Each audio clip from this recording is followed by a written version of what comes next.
怎么会摔了呢？哦，我听说是在律师事务所门口摔了一跤。你怎么会去找律师啊？出什么事儿了？是家里的事儿，我们那儿正拆迁，家里因为房屋和土地补偿的事儿打电话给我，我也不清楚什么原因，所以就找律师问问。法律意识还是挺强的。喝茶。腿还疼吗？看过医生了没有？医生怎么说？骨头没事吧？没什么大碍，就是走路不太方便。哦，田总，我耽误了工作，对不起。哎呦，工作很重要，但身体更重要，好好养着啊，别着急。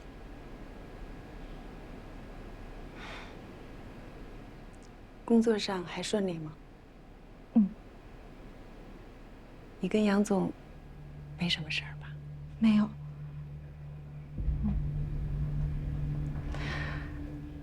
你是我选出来的，所以我很信任你。我不把你当外人，我希望你也一样。不管是在工作上还是生活上，有什么问题都可以跟我说。嗯。那你和杨总之间有事儿吗？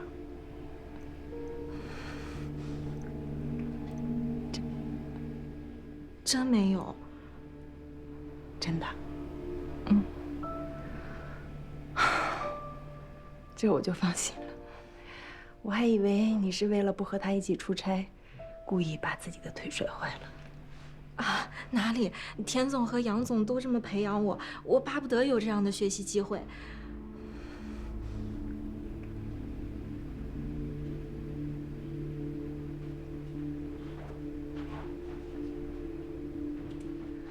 我再给你一次机会，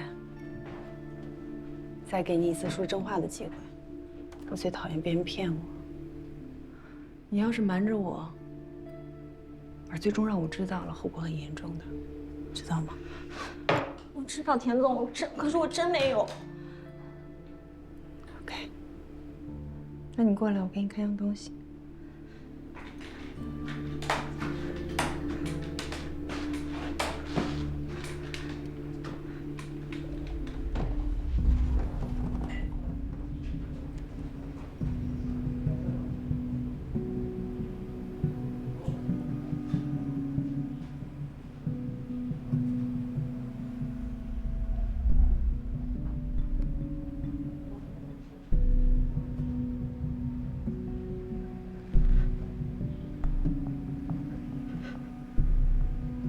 看得清楚吗？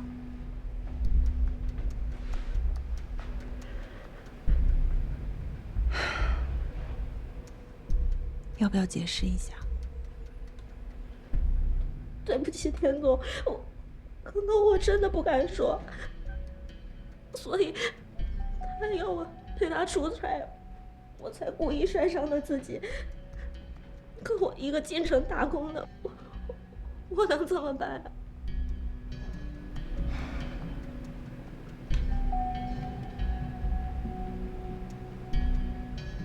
别把你说的这么委屈，这么可怜。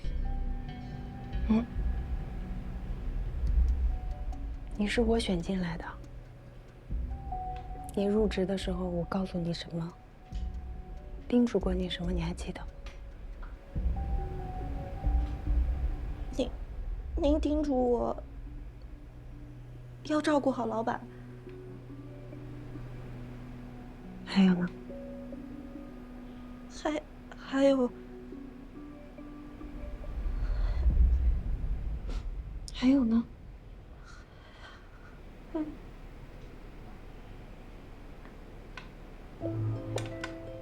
别穿短袖，别穿短裙来上班。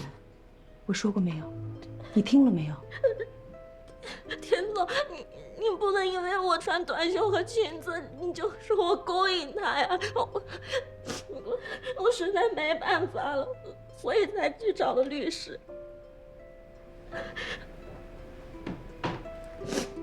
所以你找律师的真正目的是什么？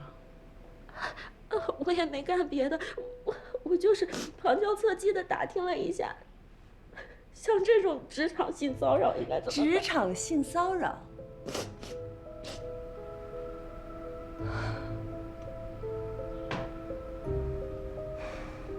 职场性骚扰，你是想告他？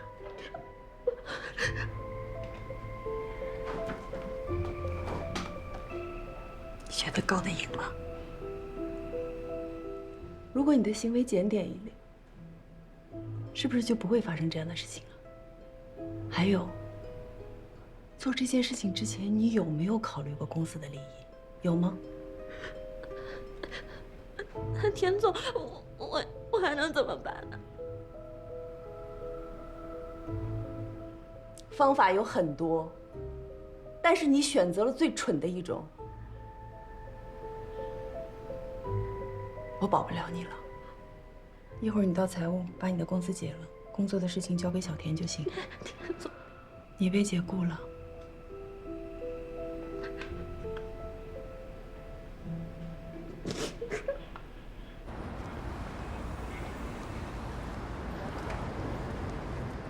不好意思，二位，临时把你们请出来，董事们聚餐，讨论二位代理我们业务的问题，麻烦你们先在这等一下。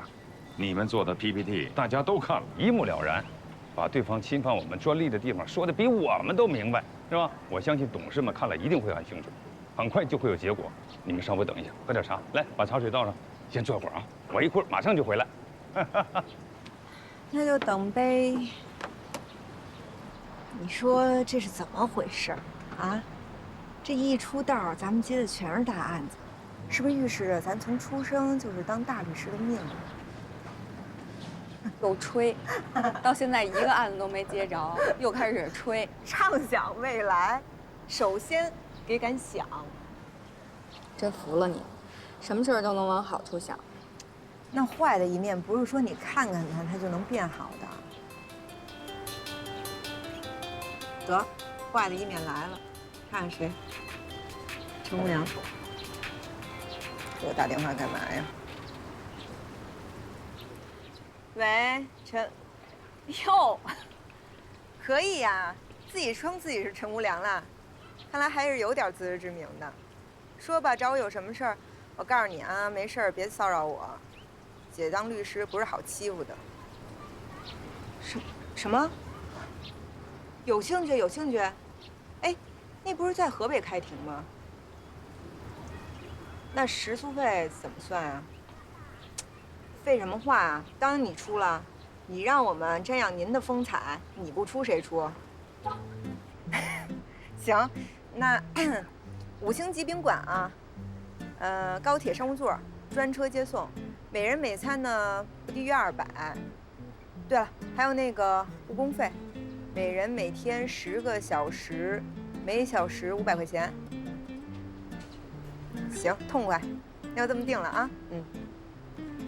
他居然自称陈无良了，说明此人还不是一无是处。哎，对了，他说他那个魏先生那案子马上就要开庭了，邀请咱俩当旁听，看他怎么胖揍那个老韩，去不去？他用的是咱俩的代理思路吧？那肯定是咱俩的思路啊，他还能想出什么思路啊？哼，他除了一肚子爱水，能有什么呀？哎呀，去看吧，真的。我现在都快忍不住了，狗咬狗一嘴毛，更何况待遇也不错。你去吧，我不去了。我现在没有时间看别人打架，咱俩这还一摊子事儿。刘华，这我就给说说你了啊。这人生啊，不止眼前的苟且，还有诗和八卦。我告诉你，不八卦勿宁死。我看不上我会死的，你忍心让我死吗？不忍心。哎，来了，哎，看看你看看，你看我怎么说来着啊？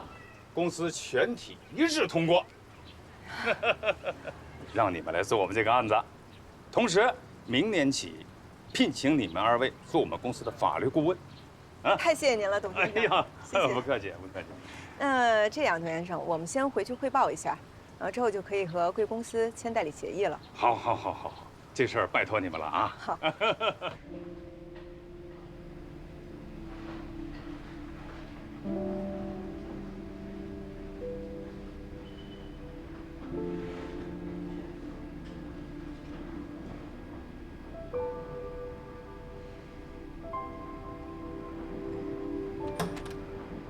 郭玉，邱律师，哎，你坐，坐。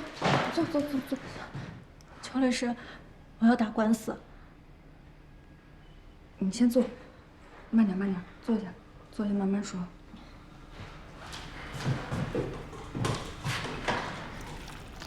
来，喝点水。怎么回事啊？怎么又想打官司了？我被他们解雇了。啊？杨伟达的太太，也就是我们公司的田总，他手里早就有证据了。他今天把证据拿给我看，硬说是我勾引的杨伟达，然后也不让我解释，就把我给开除了。他手里有什么证据啊？一段监控视频。你是说杨太太手里有杨伟达骚扰你的视频？这视频在哪儿录的呀？就在杨伟达办公室里面，而且就算在那段视频里面，他也不是看不出来是杨伟达在骚扰我，我在那儿又推又躲的。可是他硬说是我不好，是我不该穿短袖，不该穿裙子去勾引杨伟达，然后他就把我解雇了。那这段视频是什么时候拍的？你知道吗？从视频的发生时间来看，起码是3个月前了。郭玉，你先在这坐一会儿，我跟罗律去沟通一下，一会儿来找你啊。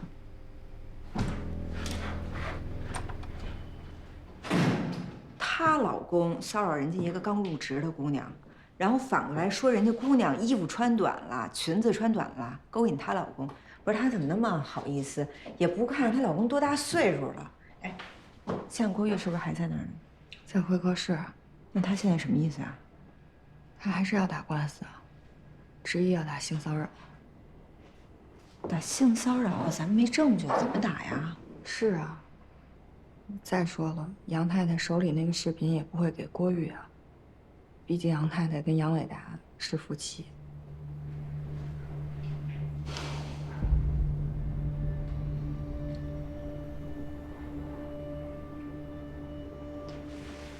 你刚才说，他们把郭玉开除了。劳动争议。对，你应该和他们公司也签了劳动合同吧？实习期过后，公司跟我们签了3年的劳动合同，这还不到2年呢。那他们这样无故的跟你解除劳动合同是不可以的，所以我们就打劳动争议。劳动仲裁呢，相对把握性会大一点。可是田总手里有那段视频。这个暂时可以放心。我觉得他手里可能不止这一段视频，但是他是不会拿这个来作为解除合同的理由的。他如果要是有什么理由，大概也就是你工作失职啊、旷工啊、迟到之类的。我这2年都被评选了先进，请假也是这次摔坏了腿才请了3天。但他才是老板，对吧？所以打仲裁对你来说更有利。我们是律师，我们要负责任的向你分析法律上的利弊得失，所以我们现在要保住你的工作，剩下的事之后再慢慢想办法。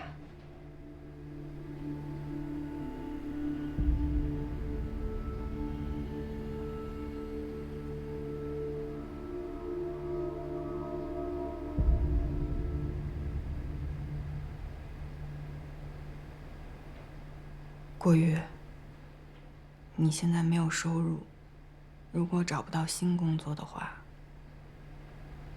在这个城市就待不下去了吧？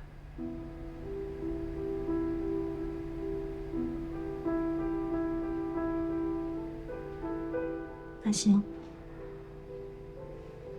那就打劳动争议。好，明天还要麻烦你再来所里一趟，咱们签一下这个代理协议，之后我们就申请仲裁了。我先走了。好，哎，我送你。哎，你慢一点，来，我来送你啊。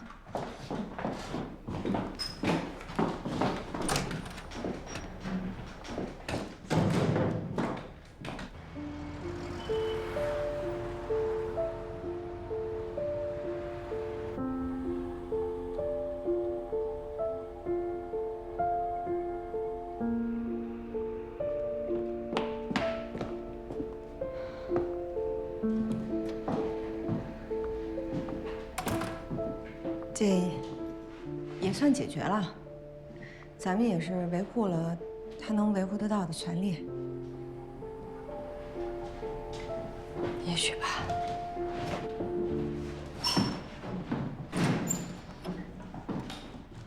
为什么啊，罗律师、邱律师？什么为什么？为什么我受了侮辱，我还不能说？为什么事情明明发生过，我却要当做什么都没有发生？为什么我受到的是性骚扰和猥亵，然后被解雇了，我却偏偏要打劳动争议？这是为什么呀？因为我们没有证据。我就是证据啊！我不是站在你们面前吗？郭宇，打官司是打证据，我们不能站在法官面前说。你们听我说完，你们想过我这一年是怎么过的吗？因为他，我这一年瘦了10多斤。因为他，我经常晚上睡不着觉，做噩梦。因为他，我不敢交男朋友，我不敢晚上出门，我不敢接电话。因为他，我不得不从10来层高的台阶滚下去，摔伤自己的腿。还因为他，我要被他的太太羞辱，然后丢了工作。事情明明都是他做的，可是为什么结果却全部都要我来承受，还不能说呀？郭宇，来那个，坐下来，慢慢说啊，不着急。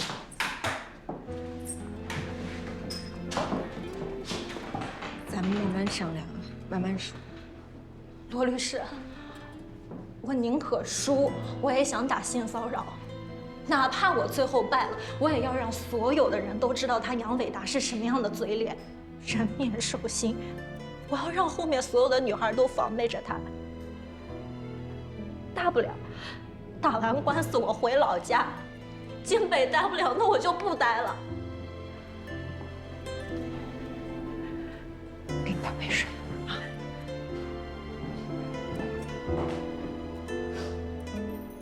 郭宇，喝口水，缓一缓。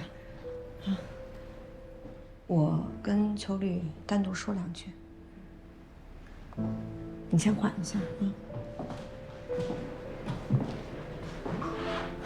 秋儿，那个专利那个案子马上要签了，那边工作量也挺大的，咱俩要不然就分工吧，你做那个，我看这个。觉得我打不了这个案子，要打一块儿打。郭宇，我们是你的律师，我们肯定会为你着想，我们给你设计的方案肯定得是最优的。当然，我们肯定也得尊重你的决定。我们现在就是想知道，你现在是下决心了，是吧？下决心了。那我再提醒你一遍啊，就目前这件事，所有的证据很有可能都掌握在杨太太手里。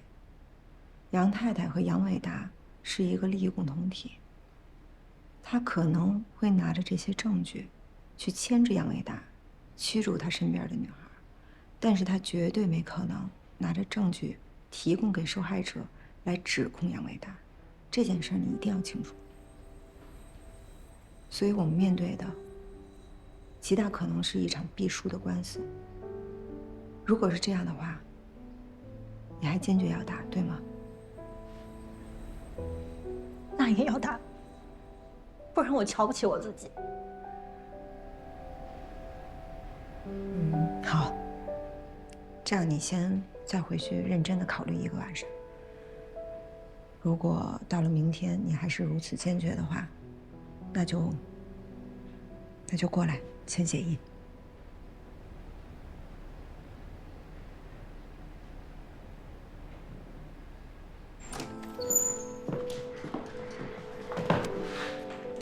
我头有点疼，还想去趟医院。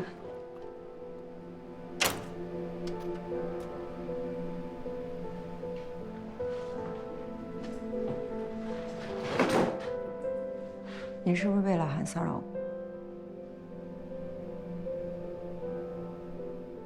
为什么隐忍？为什么不说？为什么迟迟不肯离开他？你知道不知道这些事情，很多人都知道。你知道那些人都怎么说的吗？我当然知道。那你为什么要？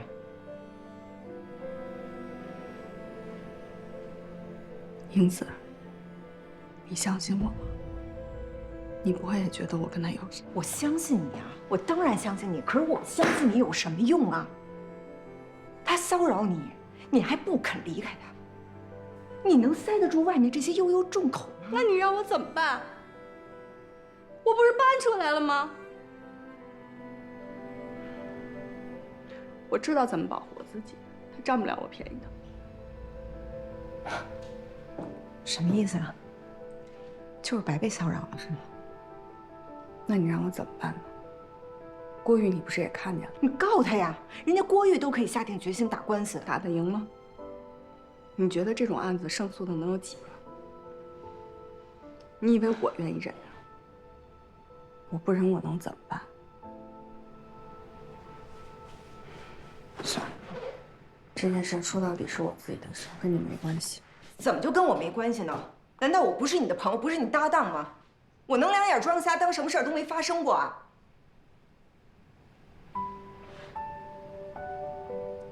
你真觉得我是你朋友？废什么话呀！这还有什么可疑问的？朋友加战友。谢谢。我从来都没有过朋友，从小就没有。不管遇到什么事儿，我都是自己一个人解决。这是头一次觉得我有了一个朋友。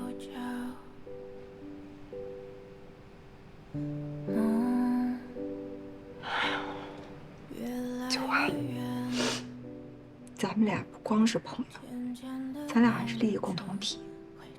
现在你被人欺负了，我也跟你一起去面对。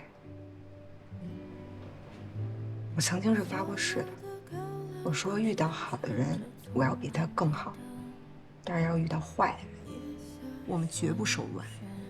他老韩就是个坏人，他欺负你，咱们就让他加倍的还回来，不然就是对他的不负责任，懂吗？笑什么呀？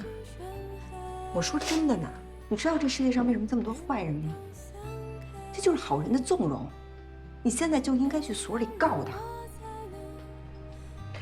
我告他，所里会有什么反应？你觉得所里会愿意出现这样的丑闻吗？你可以去找方力宏啊。第一，她是女的，我相信她会站在你身边。第二，我觉得她是咱们所里面最富有正义感的人。他所谓的正义，在利益面前都不值一提。这个所里现在创始人就剩方力宏自己了。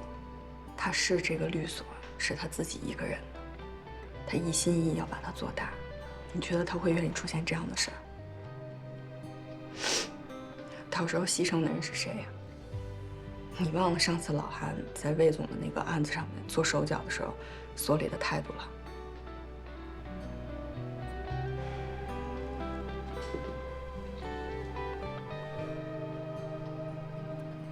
那大不了就不干了呗，咱俩就出去单干。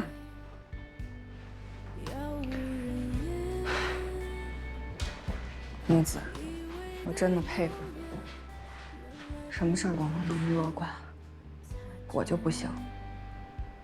我做所有的决策之前都要瞻前顾后，左思右想，我付不起那么大的代价。那你就是还是想把这件事咽下去呗？那照你说，我该怎么办呢？举报他，拼上自己身败名裂，让他关上几天，当众向我道歉，然后正义就实现了。那接下来我是什么下场？你想过吗？一个举报自己师傅的人，以后谁还敢用我呀？我们俩谁付出的代价更大呢？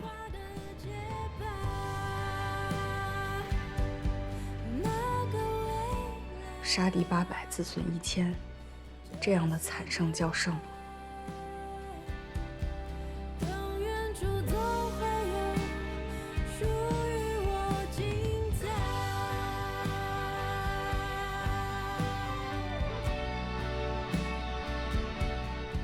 侮辱我的、伤害我的，我都要让他付出实际的代价。不说了，咱俩谁都别说。但是秋华，你要记住了，我是你的朋友，你不是自己一个人。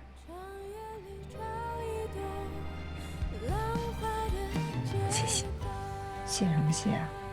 我都快替你憋屈死了。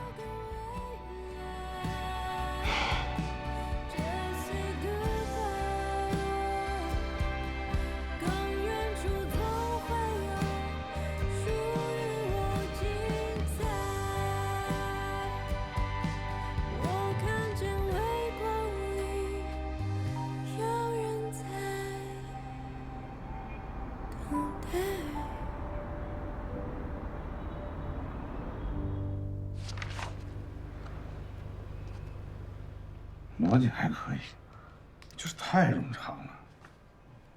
你以为法官有那么多时间听你在法庭上煽情啊？外国大片看多了吧？看人家外国律师在法庭上走来走去，挺帅是吧？人家有陪审团，陪审团的成员是不懂法的，所以煽情对他们很重要。咱们面对的是法官，你一煽情，法官一眼就看出你有表演成分，没准对你还印象不好了呢。有道理，把这些没用的东西都删掉。好，就留事实、证据以及辩护要点。啊，行。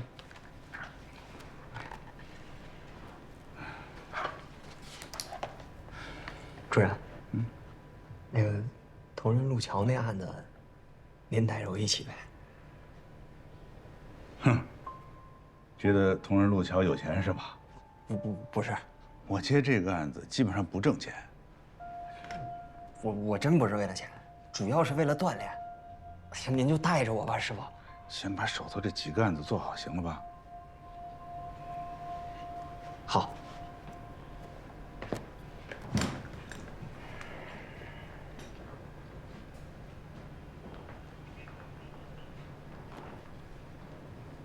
师傅，秋华跟罗英子好像接新案子了，哎呀，好像是个性骚扰案。性骚扰？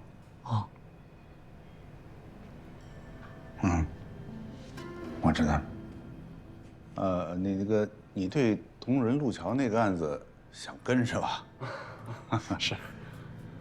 我反正还差一个助手，那行，你跟吧。啊。谢师傅，那我先忙去了。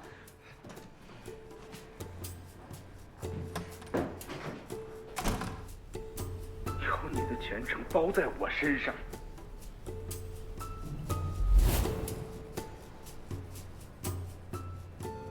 该不会是写了这个案子？哎，小刀。安主任。小刀啊，现在刚转职业的律师接案子，你们还审查吗？当然要审了呀，要不然上回小罗他们要接同仁路桥的案子，为什么没接成？可是他们现在又接了一个什么性骚扰的案子，你们审查了吗？过来跟我打个招呼。这个案子呀，不存在什么利益冲突，但是我个人的意见啊，还是别接。那你得坚持啊！那现在的年轻人一转职业就不是他们了。我现在手头案子一大堆，一天恨不得掰成2天用。可是他们呢，一转职业我派的活就不干了，出去接这种案子，接一个1万块打不赢的案子，图什么？沽名钓誉呗！啊，他们倒是有了名誉了，可当事人毁了名誉，又输了官司。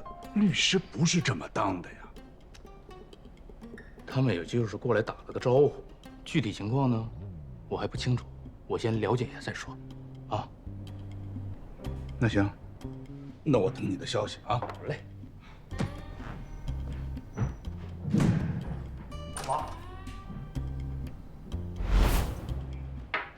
刚才老韩去找我了，跟我聊了半天，他话里话外那意思啊，就是不想让他们俩接那个性骚扰的案子。他是怕秋华打性骚扰案，怕打出经验和勇气啊，回过头来对付他。这话你出了门可不能说啊！律所传出这样的丑闻，可就不好玩了。这个案子呢，我也不想让他们两个接。可我看这两个女孩决心很大呀。哎呀，就是年轻。这干律师这行不是靠热血就能干的呀。我得找机会跟他们聊聊。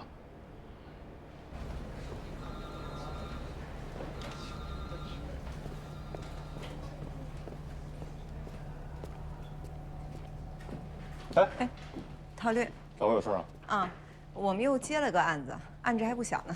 什么案子？来，进来说。是一个专利案。重要的是，这个委托人说，只要打赢这场官司，就会把公司法务交给我们做，每年也有60万的稳定收入。标的有多大？诉请的标的是过千万了，但我们俩收的不高。我们商量过了，也都是刚出道，不想一口气吃成个胖子，还是稳扎稳打点好。你们能这么想是对的。这样，你们去小王那查一下，只要不存在利益冲突，就可以签协议。好，谢谢陶律。哎，等一下，我想跟你们商量商量你们手头那个案子。哪个呀？性骚扰案。坐下说。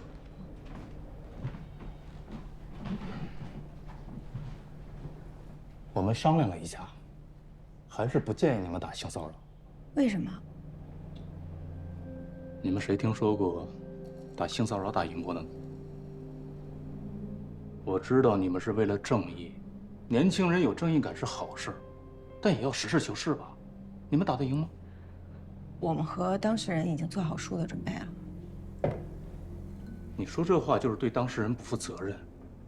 理论上来说，每一个律师都有50%甚至更高的败诉几率，所以你们输了没有关系。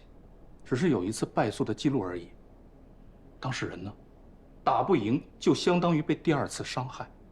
他现在想不到，将来就会知道厉害的。到那个时候，你们拍拍屁股接其他的案子，他呢？当事人已经做好准备了。他没有，他不知道厉害。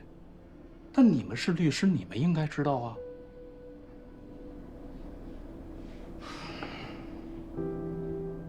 他来签协议的时候，我跟他说：“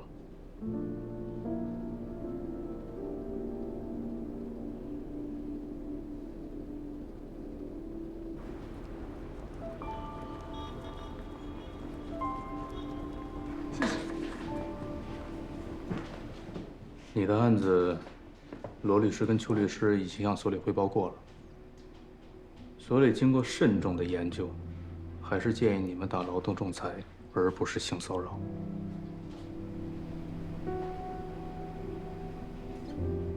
为什么？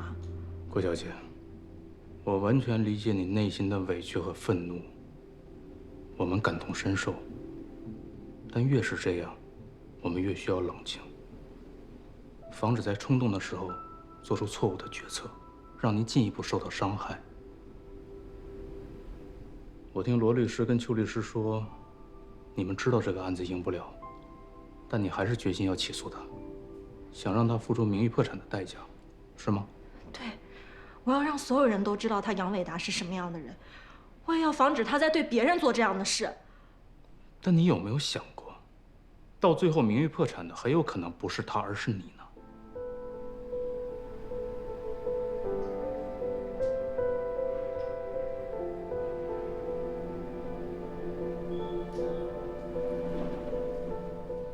你想一想，你是伟达基金资助上的大学，大学毕业以后又到了伟达集团工作，你现在告他性骚扰，但你又拿不出任何证据，到了法庭上，对方会怎么说？会不会说你忘恩负义，反咬你一口？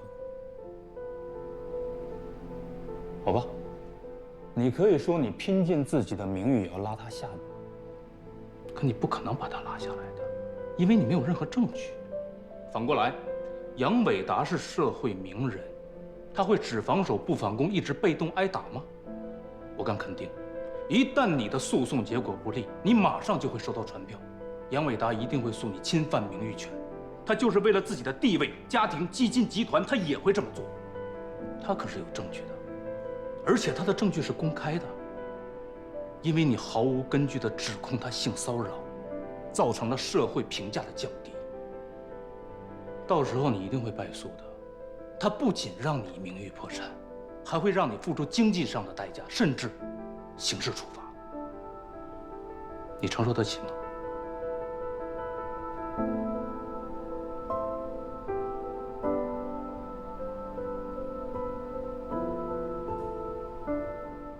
但是打劳动仲裁就不一样了，我们有很确定的把握，知道我们一定能赢。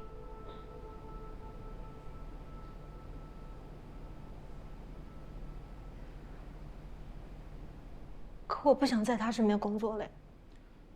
没有人让你继续留在他身边工作，打劳动仲裁是让对方为他们的违法支付高额的代价。你可以用这笔钱资助你的家里，也可以留在京北继续找其他的工作，开始新的生活，这样不好吗？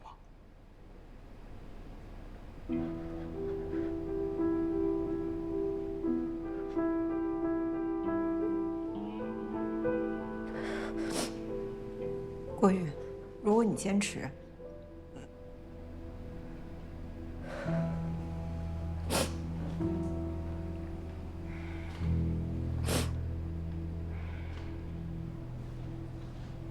郭小姐，有句话，谁在世上没碰到过个把人渣呢？碰到人渣两种方式，第一种，跟人渣死磕，最好的结果呢是两败俱伤，最有可能的结果，死无葬身之地，因为你不可能比人渣还渣。第二种方式，远远地躲开人渣。你想消灭人渣呀？人渣是根本消灭不完的。那既然如此，你远远地躲开他，岂不是最明智的选择？更何况你还让他付出了代价。当然，选择权在您，您再慎重地考虑一下。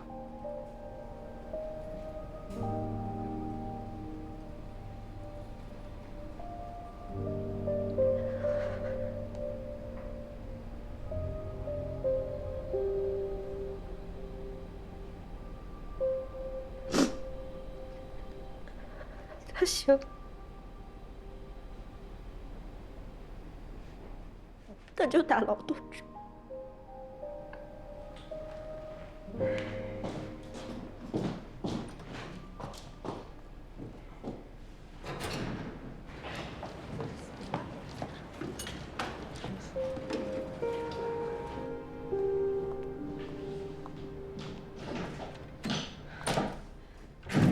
太憋屈了，太憋屈了。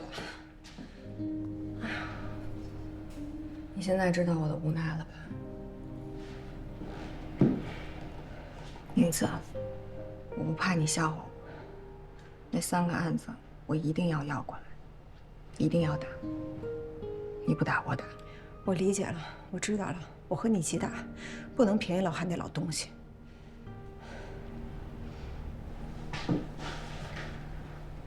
既然打劳动仲裁，那咱们就得想一想，怎么能让对方付出更大的代价。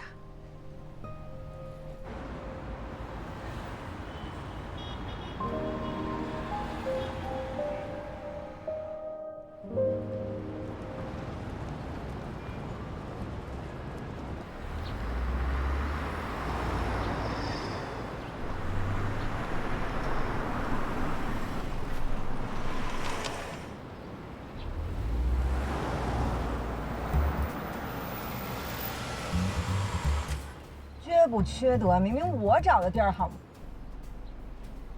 就是他，怎么哪儿都有你呀？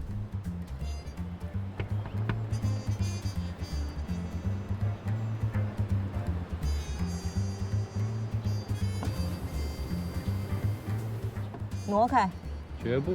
不挪是吧？今天我给你怼了。请。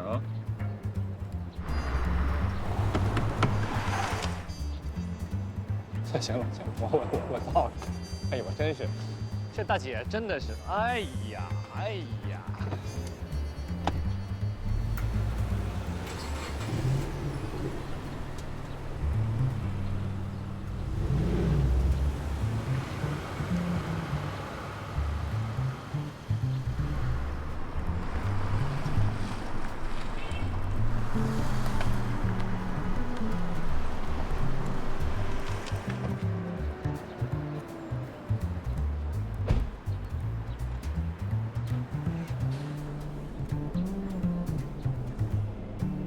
对方的代理律师是他。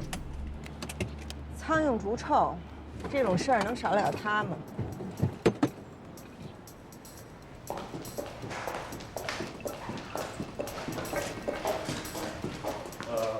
常律师好。你好，是不是有2位律师约着要见杨总？是的。想办法拖住他们，10分钟就好啊。好。